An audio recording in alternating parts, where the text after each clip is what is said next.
Welcome to the Somatic Coaching Academy podcast with Ani and Brian. Join us as we explore the art and science of trauma-sensitive somatic practices and tools to strengthen your practice as a coach, therapist, or holistic professional. Master the art of motivating even the most challenging clients when you'll understand how to tap into and unlock your client's complete holistic intelligence. If you want to learn the most cutting-edge, research-supported skills for personal and professional mastery, you've come to the right place. Let's get this conversation started.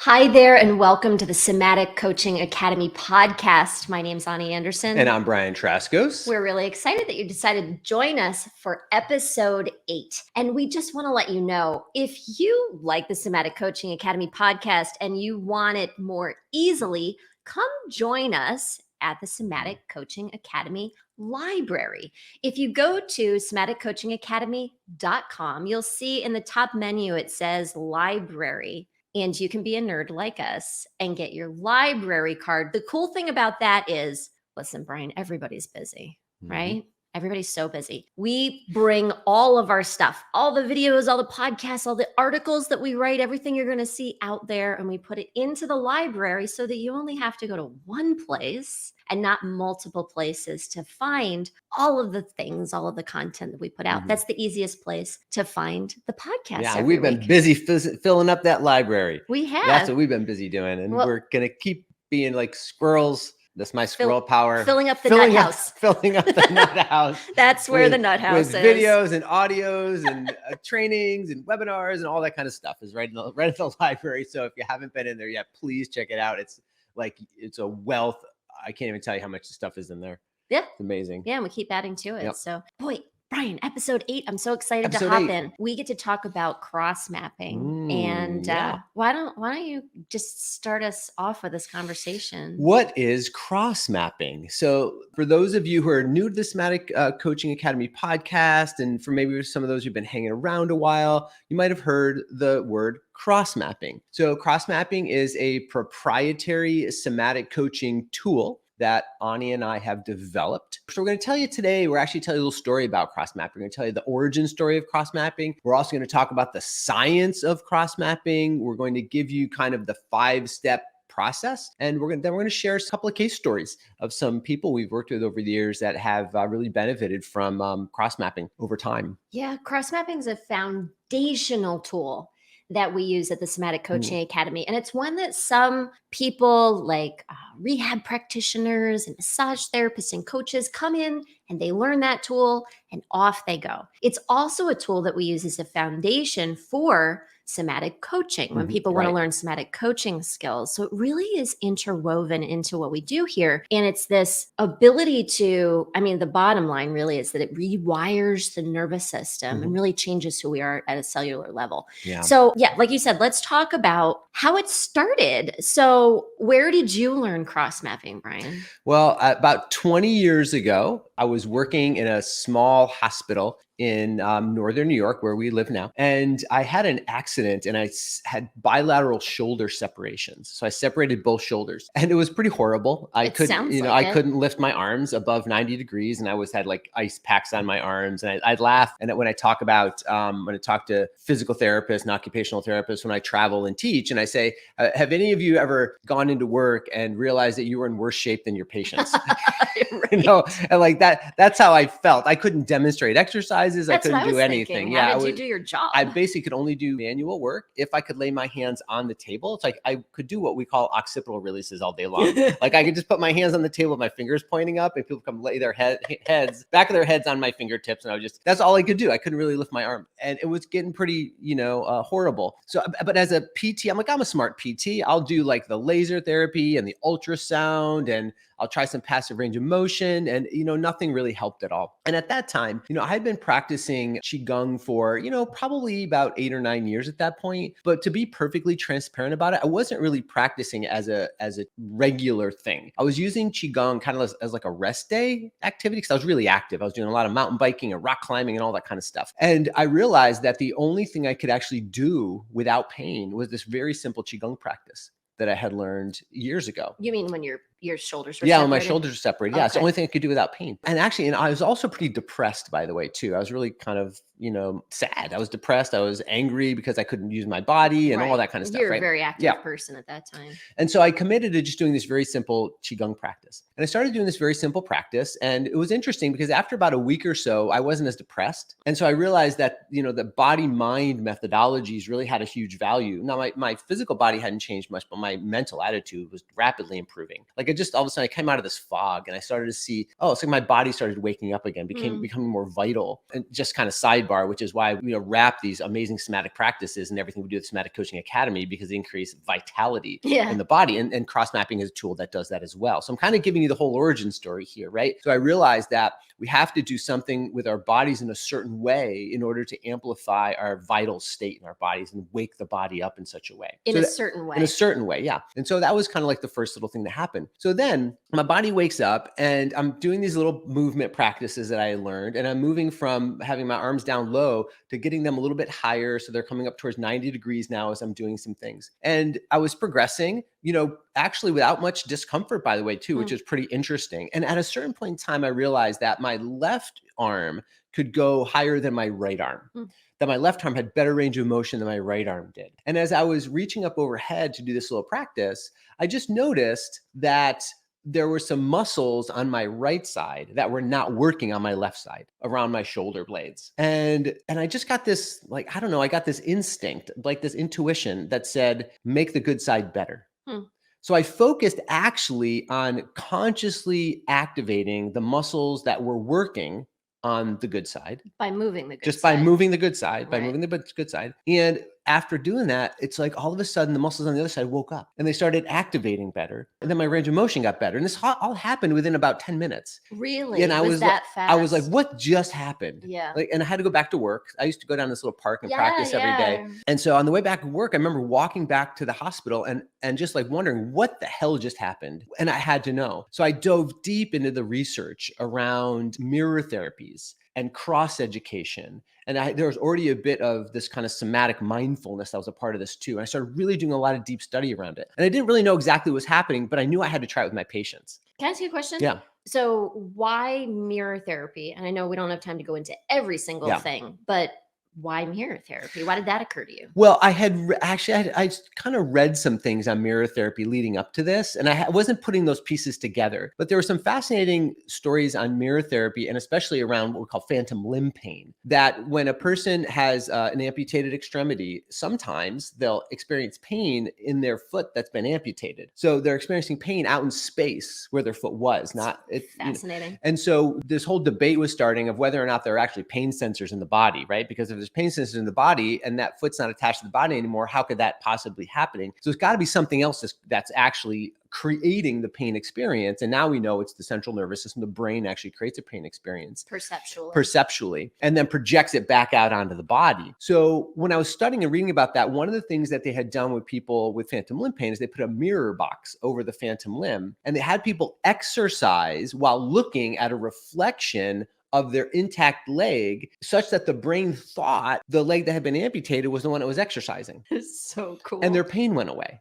Yeah. And I thought, whoa, like there's something going on. Like that's so cool. That's crazy. Yeah. So I had to know more about that. And I started to learn more about cross education too. And so there's some interesting stuff around cross education. So a lot of people know that if you're breaking your arm, for instance, and you get put in a cast, that when you come out of the cast in 6 weeks, the muscles are atrophied in the arm that's been in the cast. And that works actually even if you don't break an arm. Like if they put somebody in a cast who has no broken arm, the muscles will still atrophy from disuse. So that's a pretty common known thing. So there's been some research to show that if someone's in a cast in their left arm, let's say, but they exercise their right arm during that time, when they take the cast off the left side, there's no atrophy in the left arm, right? So that's when we start to talk about cross education. Equally as cool. Yeah, exactly. Super cool. So when I started learning about that stuff, I was like, wow, this is just wild stuff. So I started actually practicing mirror therapy with my clients. And mirror therapy works great when you're doing ankles and wrists. So Because they're bilateral. well, because they're farther away from your eyes. Oh, okay. Gotcha. Right. I mean, because your eyes have to be able to look at the mirror box Right. and look like you're moving the other side. So I was doing some stuff with people with ankle fractures and stuff, and it worked great. But when you start getting to like knees and hips and closer to the back, you cannot adjust the mirror in such a way where it actually will fool the brain anymore.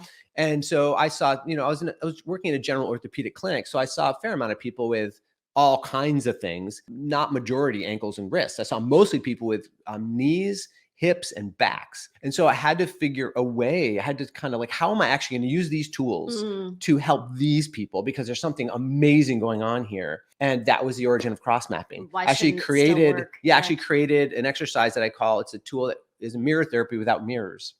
And the way we create it was through we'll talk about this in a little bit, but steps of a coaching process. Like we're actually coaching questions along the way in such a way where it's creating the same effect that would be created if you were using a mirror box around something. And so you started to use cross mapping with your clients with physical dysfunction of all kinds in the clinic and had some pretty good success with it. Yeah, amazing success, especially when we paired it with somatic practices. That was really where, when we did those pairings together, like body, mind, and movement practices like Tai Chi and Qigong, when we paired cross mapping with that, it was just the results were outstanding. And not only that, I could explain it. It took me probably about 10 years of research, to be honest with you, to really be able to really explain it well. I had all the research, all the studies. I had to comb through lots and lots and lots of stuff. It was almost like I went back, got my master's degree in it, my own kind of master's degree profile in this idea. And yeah, so when I left the hospital, that's one of the tools I took with me. And one of the, I don't know anybody else who developed that tool. So I kind of developed it. I actually like to say it developed to me in a lot of ways, Ani. The way that insight came to start it, I don't think it was me. I think it kind of was given to me. Divine download. Yeah, it was kind of given to me as a divine opportunity to make a bigger difference in the world. And I just happened to be, I don't know whether it's foolish enough or smart enough to follow it. Right. Because it did require a lot of time and effort.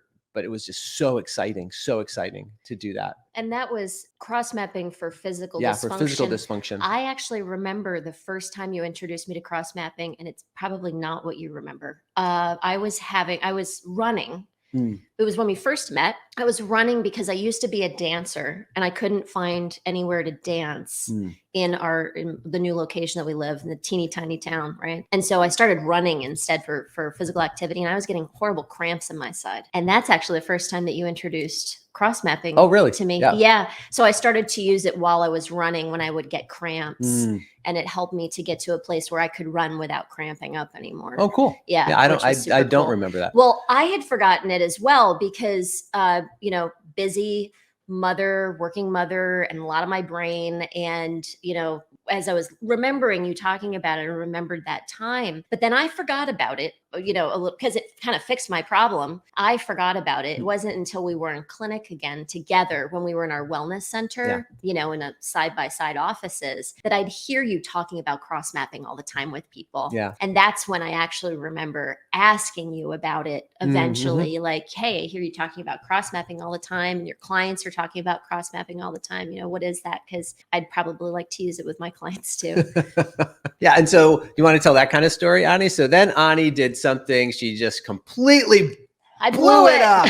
It's really, really amazing is what happened next, actually, because I was using it for physical pain. And then I guess I'd shared it with you and you heard me talking about it. And then. Right. Well, most of your clients were coming to you for things like back pain, shoulder pain, knee pain, physical dysfunction. Most of the people were coming to me for stress and anxiety. And so I guess I was just passing you in the office one day. We were kind of having regular conversation, and I asked you about cross mapping. And in hindsight, I think it's funny because you hear how things were invented, like Velcro was invented by accident. The sticky note was invented because the adhesive wasn't sticky enough for something else, And so it was kind of like that with emotional based cross mapping, because I So I have a tendency to like half listen to everything. Brian collects facts and I distill them. And so I mostly listened It's not to frustrating at all. I'm sure it's not for you at all. So I right back at you sometimes. So I was half listening to how he was describing cross mapping, and I thought I understood. Yep. I thought I understood, Mm. and I actually did understood the key pieces of it. Thank goodness. Yeah. Because I went and started trying it out with my clients as well. And, I think part of the reason I thought I got it was because I used it for running. I already had an experience with it. So I went and I started using it with my clients. And then later I said, Brian, hey, that cross mapping thing, you were teaching me and telling me about, it's working great. And you just paused. And I remember you quizzically looked at me and were like, you're not working with people who have physical dysfunction. What are you doing with them? Like, what are you doing? What are you doing? And I was using cross mapping. I was just using it slightly differently. And I was using it for people who were having emotional distress rather than physical pain. And so I remember that semi-embarrassing moment as I had to kind of describe to you what was going on in there in my room. But then you were fascinated because you were like, wait a minute, it can work for that too? Like, wow. And that opened our eyes to the evolution of cross mapping into emotional dysfunction as well as physical dysfunction. Yeah, it's like cross mapping like jumped into Ani too, and like also kind of had some type of download or something to begin shifting it. Or it's almost like through all the time we've been doing this, Ani, cross mapping, it's like it has a life of its own in a lot of ways. Oh yeah, it's like one of those sourdough things. Sourdough starter. It just like keeps growing and like turning into all kinds of goodness. Like you can make bread, you can make pancakes. Right? Yeah, it's totally alive. Like the person who gave us our sourdough starter that's in our fridge made us name it. Like it has Georgie Porgy and it's in the fridge. And I remember I wanted to get rid of it one time and he's like, oh, you can't get rid of Georgie Porgy. You got to give it back to me. But it's true because like with sourdough starter, you can take a piece of it and give it to a friend, but it has this life of its own. We love watching how cross mapping works through and within the context of our students' lives and the way that they use it with their clients. And, it's expanded upon to help people with all kinds of stuff from the physical dysfunction, the emotional dysfunction. People are using it for all kinds of really cool stuff. Yeah. And what's been one of the most amazing things for me, Ani, is still learning more about the science of it. Is fascinating, right? So we've got the process really well developed. I mean, we know what makes cross mapping. We know what to do to make it work, right? We know all 5 steps. You have to follow the process. You got to follow the process. There's a really important process to follow. But what's fascinating is I'll be reading science articles and I'll be reading something about a new methodology or even a new way they're discovering that the brain's working. And I'll be like, oh my God, that's why cross mapping works. Yeah. It's really pretty amazing. The science is still catching up. The science is still, at least it's still catching up in my awareness. Right. I mean, there's a lot of science out there that I haven't read, obviously, and there's a lot of science out there that hasn't been done yet. But the more I read, I can't tell you how often I come across something like the whole understanding the importance of interoceptive dual awareness. That's like that's $1 million word. So let's just break that down for a second. So interoception is our capacity to sense what's going on inside of our bodies and how that is really the foundation of emotional regulation. Like that's really coming to the forefront now. And of course, that's a huge key component of CrossMap is developing our interoceptive awareness so that we can begin to consciously shift and modify it. The idea of dual awareness, the capacity to be able to hold 2 interoceptive inputs simultaneously and how that actually correlates with cross brain function, increases corpus callosum function, the idea of what we call graded exposure, which is one of the most important ways of helping people to change behavior and to engage in something that's been previously antagonizing for them. And that's baked into cross mapping too. So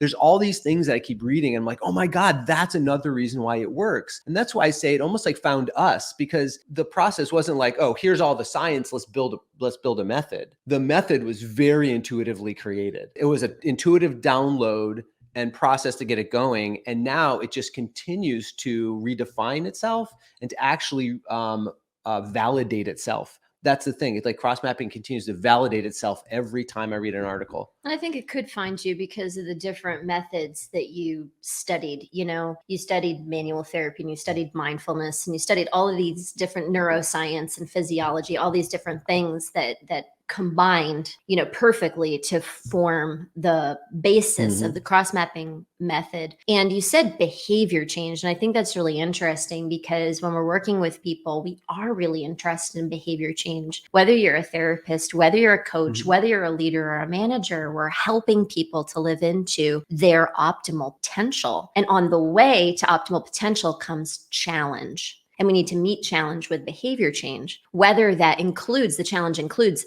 physical distress and or both, or emotional distress. And we can use tools like cross-mapping to help to bridge that gap. And, we say rewire the nervous system because it really does come down to the physiology. We want to change somebody's behavior. So let's talk about the process of cross-mapping. Great. What does that look like? Well, okay, so it's a 5-step process, and it's really embedded within the framework of transformation that we teach at the Somatic Coaching Academy, right? So we have 4 kind of steps. You have to become aware of something, then decode that thing, and then modify that thing, and then reframe it to create something new. That's kind of the 4-step process. And cross-mapping kind of fits right into each one of those steps. So the very first thing is to become aware of something that someone is experiencing. Now, most people are like, well, I have physical pain. I know what I'm experiencing. But the thing is, well, kind of 2 things. Number 1, when we have an overwhelming sensory experience, when we have an overwhelming interoceptive experience, whether we would call that physical pain or whether we would call that emotional distress, both of those are heavily interoceptively informed into the brain, right? The brain is paying attention to something that's going on in the body. We make kind of an assumption that that's the only thing that's going on in the body. And we forget that we are having, well, let's just do a little example right now. So wherever you are right now, you're listening to this podcast, pay attention to your left big toe. Just kind of feel, what's your left big toe feel like? Ani, how would you describe going on your left big toe? Heavy. Yeah, mine feels kind of wiggly and kind of loose sort of thing. So now, do you think your left big toe just started sending you signals now? Like just when you started paying attention to it? Well, I wasn't paying attention to it before. Right. That's my point. So your whole body is sending check-ins to your brain every single nanosecond. Your brain is getting check-ins every nanosecond from all over your body, but we're really only paying attention to like 1 or 2 things most of the time. And most of the things we're paying attention to primarily are the things that are most threatening because they're the most loud. The fires that we need to put out. I mean, It reminds me of when I'm in the kitchen and, everything's going fine, but then a kid comes in and, oh my gosh, this happened. Another kid, oh my gosh, this happens. There's fires to put out. Right. Yeah. Yeah. So that's what you pay attention to. Yeah, we're paying attention to the fires. Exactly. And we're not paying attention to all this other input, by the way, that's healthy, normal, regenerative, nutritive input. And we're just paying attention to the noxious stuff. And the more we pay attention to the noxious stuff, obnoxious stuff. Yeah.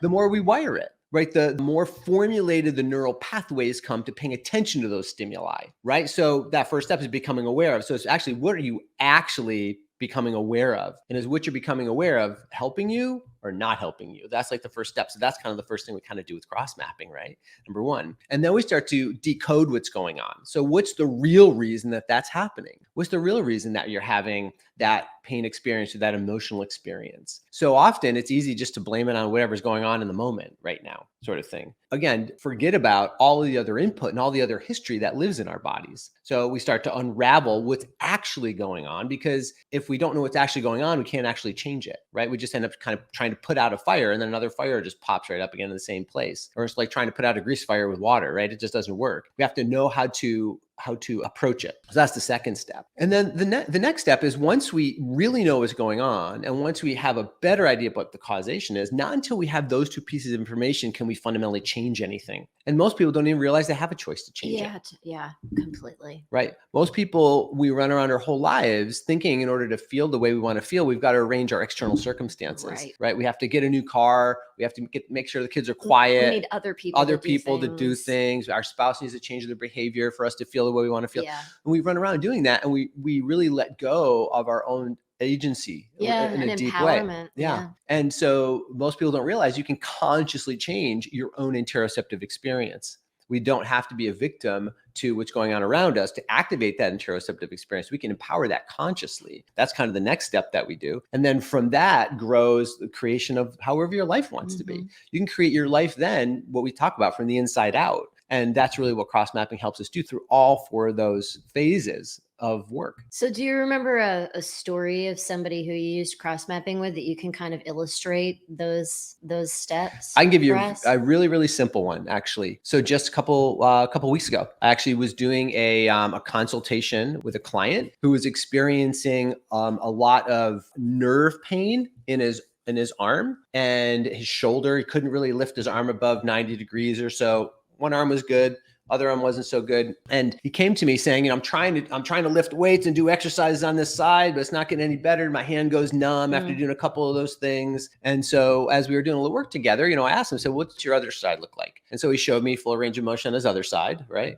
And so I had him start doing some bilateral movements and had him basically tap in and ask him. I did all this virtually, by the way. Yeah. Like, that's the beauty of this practice. You don't have to do it hands-on with somebody. Well, it's not hands-on. It's not hands-on. You don't even have to be in the same room with somebody. And a lot of our students are, growing really amazing practices in their own right by doing this stuff virtually with people. Yeah. Which is why one of the reasons we really think it's so important to get this practice out here in the world, because it's so easy to do. Anyway, get back to the story. So I had him move his arms bilateral, had him tap into what was working on the good side. And then we identified what wasn't working on the other side that I was having pain with. And sure enough, there was an imbalance in the muscular activity in those sides. Had him start to activate better what was working on the good side. And then we were done. I sent him off. Got an email from a couple weeks later, said, hey, I'm already feeling better. That muscle is activating better. It had one little tweak I needed to make to it. So I just sent by email, I just sent him a tweak. I said, okay, put this next stage in, the last step of the process. Emails me back a couple weeks later. So it was like 4 weeks ago, and said, way better. My arm is moving overhead now. I don't have any more numbness in that side. And he actually said, where can I get trained in this?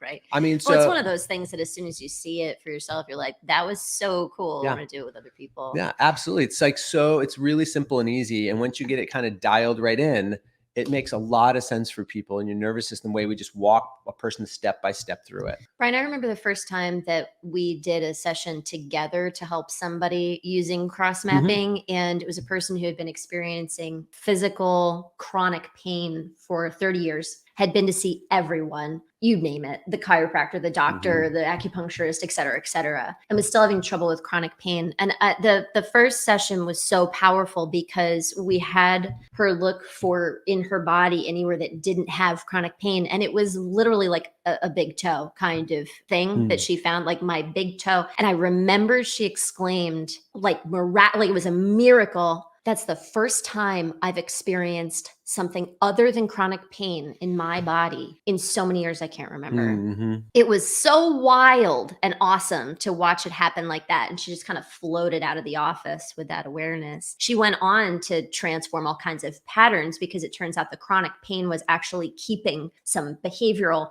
and emotional patterns in place. That's a story for another day, but that was pretty cool. Yeah. So Ani, can you share a story of someone you've used cross mapping for emotions with?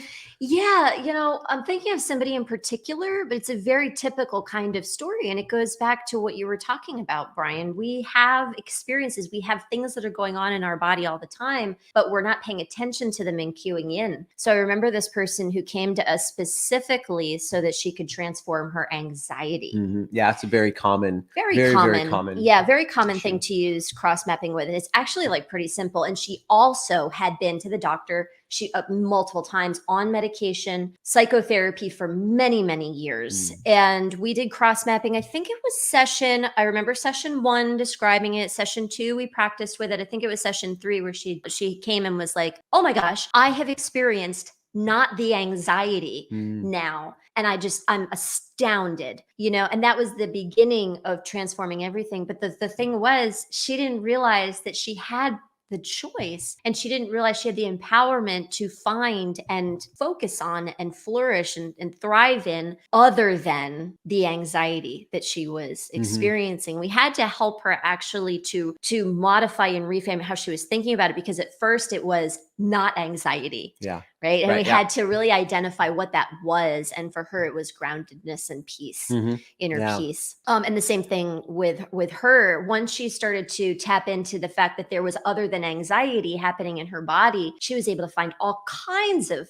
decisions that she was stuck on and things that she wanted to move forward in with her life that she was feeling very foggy about, or just felt like the regular old stuckness that she was so used to. So things really just started boom, boom, boom, opening up for her. And she started making really powerful new decisions in her life. Yeah, pretty amazing. The other thing that's coming to me and I didn't talk about it before, Ani, because it's not really science in the way Western science looks at it, but at some point in time, I'm really looking forward to being able to do a podcast on the natural laws, right? Yeah. I mean, it's one of our favorite topics that we talk about. And of course, natural laws permeate everything in nature, and we're in nature. Like, humans are a part of nature. And the way that these natural laws operate, this is something else we discovered that are actually imbued in the cross-mapping method, right? The law of polarity and the law of relativity. And more life. They're actually more life. They're actually part of that process. And so you can even start to bring some of these kind of transcendental ideas into the practices that we're doing. And this is, again, one of the things that was revealed to us over time. We're like, whoa, that just even gets more and more amazing. We start to notice, as you're talking about, that using a tool or a method or a process, however you want to talk about it, like cross-mapping, actually transcends a person's anxiety or transcends their physical pain, helps us reorganize not only neurochemically and neurologically in our wiring internally, but also rewires our perceptions as well in a really powerful way. Absolutely. And so one of the reasons why we decided to do this podcast was because people ask us, what is cross mapping? And we told you a lot about the origin story, the science, the method. We even give you a few examples. You might still be asking yourself, what is cross mapping? And if you are, just come over to Somatic Coaching Academy and get a one-on-one session with one of our coaches, and you'll be able to experience it for yourself. Because I think that is one of the interesting things. Sometimes you're like, I'm hearing about it. You're telling me about it. Once you experience it for yourself, you'll be able to have that aha moment. Yeah. And there are resources in the library too, may I just add too, right? And there's actually some resources in the library, case studies, where we're actually doing group cross-mapping practices in there. So there it is. I mean, the stuff is there. Go for it. Yeah. Thanks for joining us for this episode. It's cross-mapping, like I said, is a foundational tool at the Somatic Coaching Academy. And those foundational tools are what are going to create practical transformations. Transformation, it doesn't have to be a mystery. And it's not just about following your intuition and hoping it works. When you follow the practical processes, then you'll be able to have a transformation with your clients every single time. Thanks for joining us for this episode. We look super forward to seeing you next time. Have a great day.